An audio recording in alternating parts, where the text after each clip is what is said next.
देश के जाने माने पत्रकार सुधीर चौधरी पर गिरफ्तारी की तलवार लटक रही है और सुधीर चौधरी गिरफ्तार हो सकते हैं। उनके ऊपर कर्नाटक में एफआईआर दर्ज हो गई है।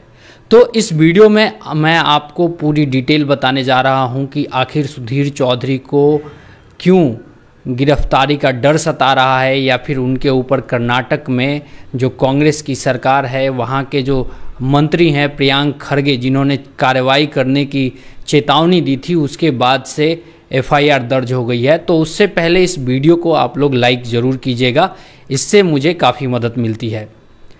दरअसल कांग्रेस के राष्ट्रीय अध्यक्ष मल्लिकार्जुन खरगे के बेटे हैं प्रियांक खरगे। उन्होंने 2 दिन पहले ट्विटर, जो अब एक्स हो चुका है, उस पर ट्वीट करते हुए ये लिखा कि सुधीर चौधरी गलत जानकारी देके राज्य में अलग अलग गुटों को उद्वेलित कर सकते हैं और उससे राज्य का जो सौहार्द है वो बिगड़ सकता है। इसके अलावा राज्य सरकार की छवि धूमिल हो सकती है और हम इस पे कार्रवाई करने का विचार कर रहे हैं। उसके तुरंत बाद 2-3 घंटे के अंदर सुधीर चौधरी, जो आज तक के बड़े एंकर हैं, उनके ऊपर एफआईआर दर्ज हो गई और उसके बाद सुधीर चौधरी ने ट्वीट करके जानकारी दिया है कि सवाल पूछने के वजह से उनके ऊपर एफआईआर हुआ है, वो कोर्ट में मिलेंगे। यानी कि सुधीर चौधरी ने ये कहा है कि वो कोर्ट में इस मामले को देखेंगे। अब जान लेते हैं कि पूरा मामला क्या था। दरअसल आप लोग की जानकारी के लिए मैं बता दूं कि सुधीर चौधरी एक कर्नाटक सरकार में योजना है, स्वावलंबी योजना है, जिसमें गाड़ी खरीदने के लिए, ऑटो और टैक्सी खरीदने के लिए 50% अनुदान सरकार देती है। उसमें अल्पसंख्यकों को 3 लाख रुपए तक का अनुदान मिलता है, अधिकतम या 50%, यानी गाड़ी की मूल्य का 50% या अधिकतम 3 लाख तक। इसके अलावा अगर ST/SC से कोई है तो उसको 75% तक अनुदान मिलता है और मैक्सिमम अगर रुपये में बात करें तो 4 लाख तक मिलता है। सुधीर चौधरी अपने शो ब्लैक एंड व्हाइट में बात कर रहे थे और उस समय उन्होंने ये कहा कि कर्नाटक की सरकार अल्पसंख्यकों को सब्सिडी दे रही है लेकिन हिंदुओं को नहीं दे रही है। कर्नाटक की सरकार अल्पसंख्यकों के तुष्टीकरण में लगी हुई है। इस वीडियो के बाद जैसा कि मैंने बताया कि मल्लिकार्जुन खरगे के बेटे ने ट्विटर पे ही ये चेतावनी दी थी कि उनके ऊपर कार्रवाई की जा सकती है। इसके बाद आज तक के जो एडिटर हैं उनके ऊपर और सुधीर चौधरी के ऊपर एफआईआर दर्ज हो गई है। और ये जो एफआईआर दर्ज हुई है ये गैर जमानती धाराओं में दर्ज हुई है। मतलब कि आप समझिए कि ये नॉर्मल एफआईआर नहीं है, इसमें वो धाराएं जोड़ी गई हैं जिनमें जमानत नहीं मिलती है बिना मतलब कि डिस्ट्रिक्ट लेवल या उससे ऊपर के कोर्ट के। तो कुल मिला के जो पत्रकार सुधीर चौधरी हैं उनके ऊपर ये गिरफ्तारी की तलवार लटक रही है। और इसमें एफआईआर जो दर्ज हुई है उसमें लिखा गया है कि आरोप क्या है, पहले आरोप समझ लेते हैं। सुधीर चौधरी पे आरोप है कि धार्मिक गुटों में जो सद्भाव है कर्नाटक के अंदर, उसको भंग करने की साजिश का आरोप लगा है सुधीर चौधरी पर। दूसरे शब्दों में ये कहें कि धर्म के आधार पर लोगों के बीच गलत जानकारी फैलाकर 2 समुदायों को भड़काने की कोशिश का आरोप लगा है। जैसा कि मैंने बताया कि कर्नाटक में जो एक योजना चलती है, सरकारी योजना, हालांकि वो योजना बीजेपी के ही सरकार के समय से चल रही है, उस योजना का जिक्र करते हुए इन्होंने सुधीर चौधरी ने ये कहा कि हिंदुओं के साथ इस योजना में भेदभाव हो रहा है। इसकी वजह से सुधीर चौधरी के ऊपर ये एक बड़ी कार्रवाई हुई है।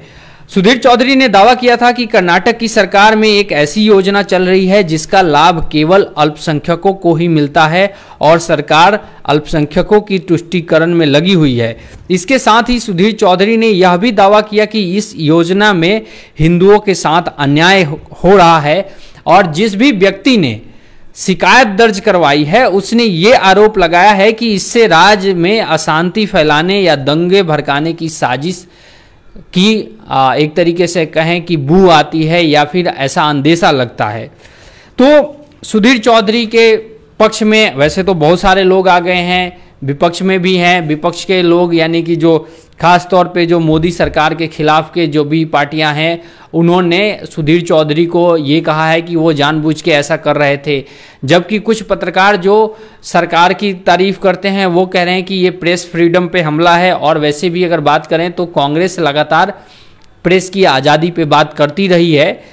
लेकिन एक बड़ी खबर मैं आप लोग को और बता दूं कि लगभग 5 दिन पहले मैंने एक इसी चैनल पे एक वीडियो पोस्ट किया था, एक लाइव सेशन किया था। उसमें मैंने बताया था कि कांग्रेस कुछ चैनलों को और कुछ एंकरों का बायकॉट कर सकती है, कुछ पत्रकारों का बायकॉट कर सकती है। उस पर अब लगभग मुहर लगने जा रही है। तो एक तरीके से ये कह सकते हैं कि जिस कांग्रेस को मोदी सरकार से लड़ना चाहिए था, जिस कांग्रेस को बीजेपी से लड़ना चाहिए था, वो कांग्रेस अब पत्रकारों से लड़ने के लिए शायद तैयार हो गई है। और मुझे लगता है ये एक बहुत गलत कदम है।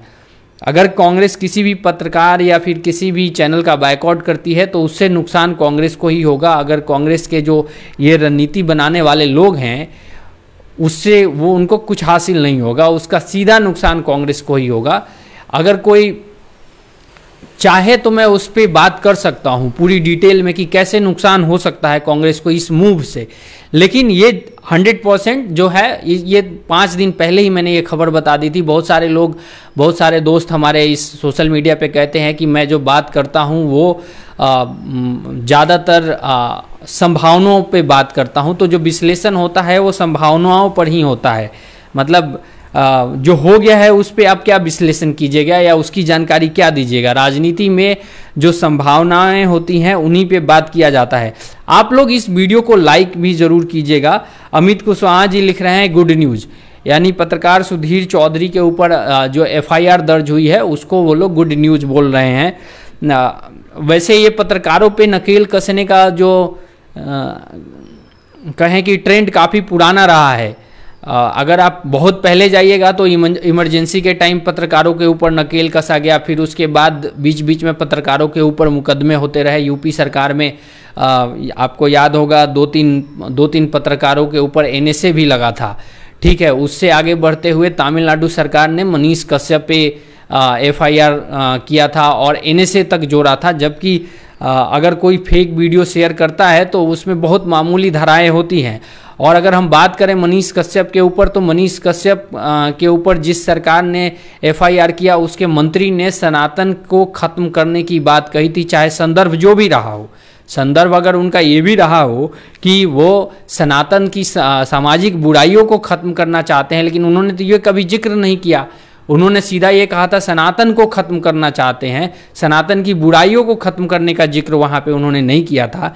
तो पैमाना सरकारों का अलग रहा है, चाहे वो मनीष कश्यप का हो, चाहे वो यूपी में भी कई पत्रकारों पे FIR दर्ज हुए, बिहार में भी कई पत्रकारों के ऊपर FIR दर्ज हो चुके थे।